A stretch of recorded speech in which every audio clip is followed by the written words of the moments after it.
खड़ा होके दूर काहे मलता रखैनी, खड़ा होके दूर काहे मलता रखैनी। बुझेला ना राजा तू तो हमरो बेचैनी, खड़ा होके दूर काहे मलता रखैनी।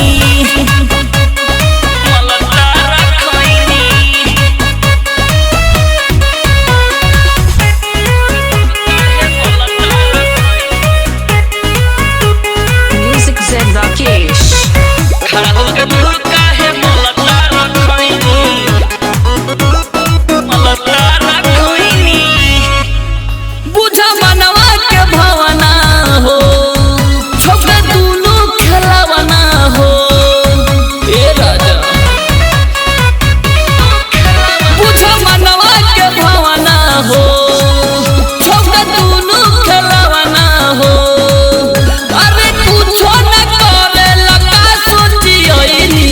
खड़ा होके दूर काहे मलता रखैनी, खड़ा होके दूर काहे मलता रखैनी। बुझेला ना राजा तू तो हमरो बेचैनी, खड़ा होके दूर काहे मलता रखैनी।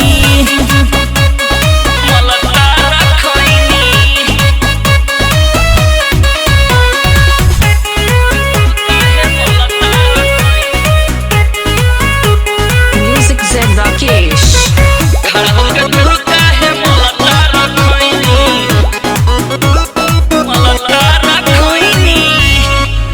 हमर मनसा न गावेलो, परवाना ललचावेलो, परवाना ललचावेलो।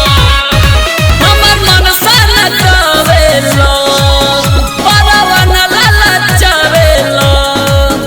अरे तोहरे चक्कर में लगी बाबू के ना भइनी, खड़ा होके दूर काहे मलता रखैनी, खड़ा होके दूर काहे मलता रखैनी। बुझेला ना राजा तू तो हमरो बेचैनी, खड़ा होके दूर काहे मलता रखैनी। कब से तैयार भइल बानियो के, मारेला ना माजा राजा लागता रपोके।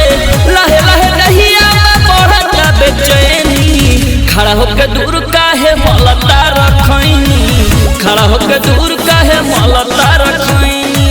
बुझेला ना राजा तू तो हमरो बेचैनी, खड़ा होके दूर काहे मलता